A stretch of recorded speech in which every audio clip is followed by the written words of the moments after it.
When talking about the AR-15 and the M16, it's not uncommon to get the two confused. After all, they both look alike, they fire the exact same round, and have evolved over the years with similar technologies. But upon closer inspection, there are some very striking and glaring differences between the two. Most of these differences have been caused by the missions these rifles were designed to carry out. After all, the M16 was made at the height of the Cold War to give US troops a deadly accurate, lightweight, and reliable rifle that could beat anything the Soviets could manufacture. On the other hand, the AR-15 was designed with customizability in mind to produce the most accurate and fine-tuned civilian sharpshooting rifle on the market. But how are the two related, and where exactly do their paths converge? To answer that question, we must go all the way back to the end of World War II.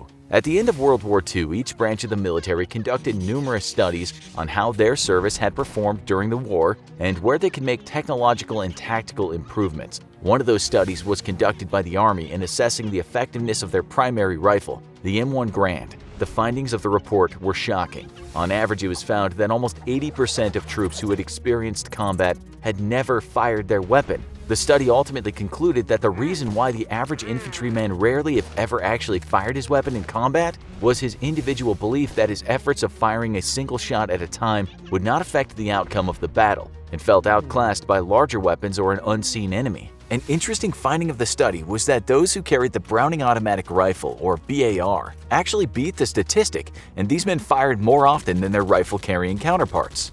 The conclusion was that these men had greater confidence in their ability to effect change in the course of battle, and therefore fired more often. They also found that soldiers who were near these men also fired their rifles more. Therefore, Army officers concluded that soldiers in the future needed to be equipped with a lightweight yet accurate rifle capable of fully automatic fire. The first result of this was the M14. It was a very large rifle weighing in at almost 10 pounds fully loaded with a 20-round magazine of .308 ammunition. It was capable of fully automatic fire and was the standard infantry rifle from the 1950s through the first few years of the Vietnam War. But soldiers in the field had many issues with it. The rifle was unyielding and very heavy. The heavy caliber also limited the amount of ammunition that could be carried. It was also uncontrollable in full automatic. The Army needed something to replace it and began looking at other options even before the Vietnam War started. One of the earliest contenders to do so was an experimental rifle produced by the Armalite Company called the AR-10. The AR-10 was a revolutionary rifle and was the brainchild of Eugene Stoner. Stoner sought to develop a lightweight, accurate rifle that was reliable in all conditions and could outperform all current rifles on the battlefield. To do so, he developed several unique features that would later become ubiquitous with the M16, such as its patented gas blowback system, polymer design, and ergonomic build. To market to the military, he first chambered in the standard 7.62 by 51mm NATO round. He did so because the military wanted to have their rifles and machine guns, which was the M60 machine gun at the time, chambered in the same round to reduce logistics issues. Initial testing with the AR-10 was quite impressive to the military, but at the time of these tests in the late 1950s, the government had already signed a huge contract for hundreds of thousands of M14 rifles. Undeterred, Stoner went back to the drawing board to come up with a new design to ensure that his rifle would be the one adopted by the military. That new design was the AR-15. The AR-15 was even better than his previous model and incorporated several major improvements. To further decrease the weight, Stoner made the rifles from lighter polymers and plastics in addition to using mostly aluminum parts wherever possible. This reduced the weight by almost a third compared to the M14. Another major improvement was changing the caliber. For the past several decades, the military had been experimenting with a smaller caliber bullet that could still deliver the power of full-size rounds like the .308 and .30-06, commonly used in machine guns.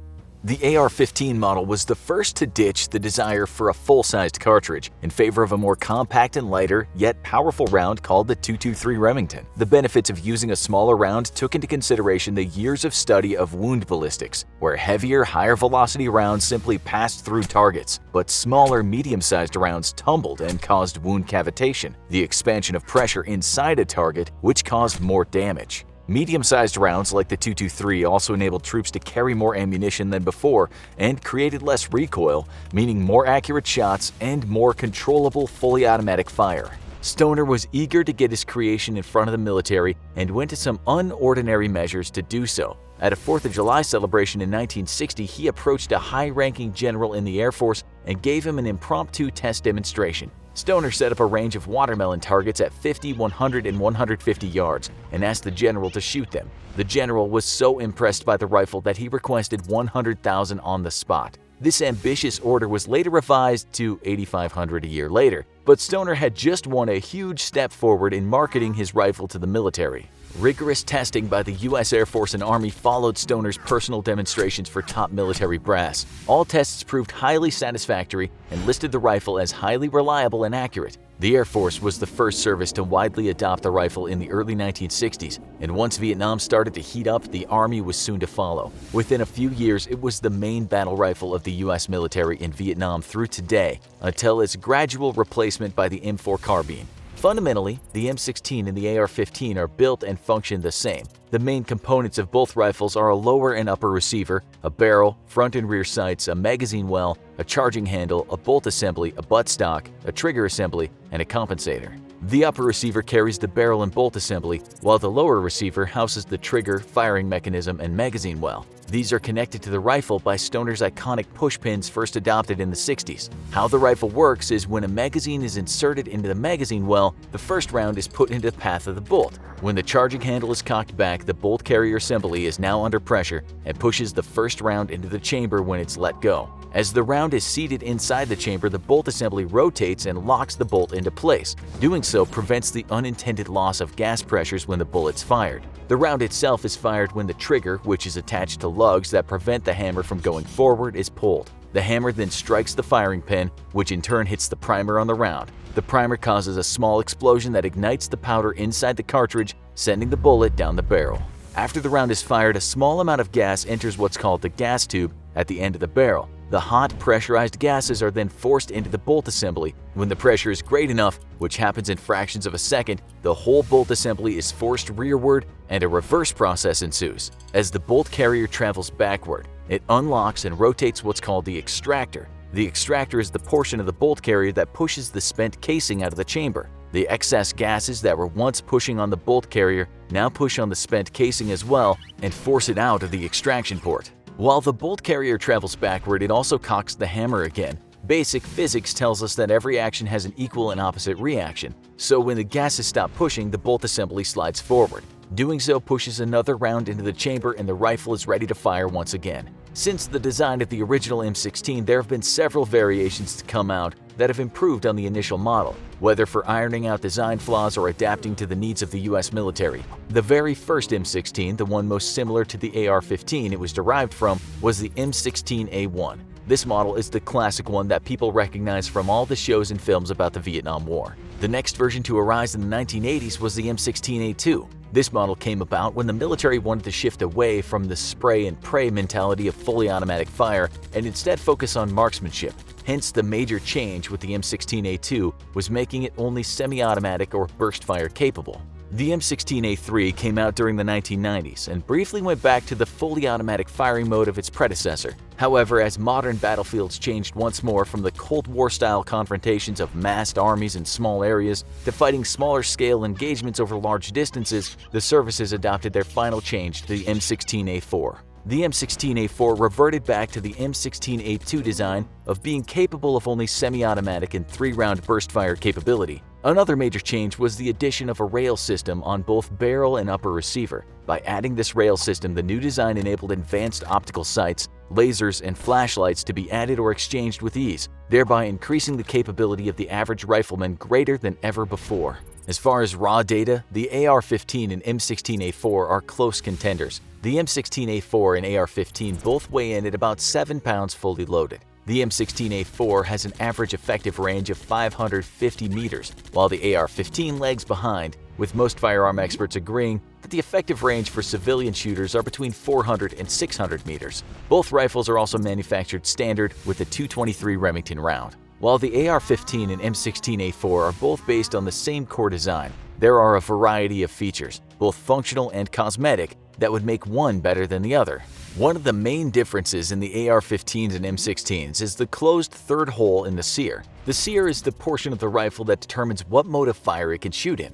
Most AR-15s have this third hole on the lower receiver that was left over from the M16A1 design, which enabled fully automatic fire. Civilians could in theory drill a hole through it and make a few other modifications to make it fire full auto, but doing so is a felony and highly illegal. The M16A4 by default has more firing options than civilian-owned AR-15s. Another critical design difference between the two is what's called the forward assist. The forward assist is a button attached to a handle on the right side of the M16A4 that enables the shooter to manually push the bolt all the way forward to seat the round fully in the chamber. The feature was added by Stoner during the Vietnam War when reports from the field came back that the rifles would jam incessantly. While the root of the problem uncovered in a subsequent congressional investigation found that the cause of the jamming was the military using an improper propellant in their ammunition that Stoner had warned them not to do, the forward assist has nonetheless remained an integral feature of all further M16 models. That's because soldiers operate in some of the harshest environments in the world,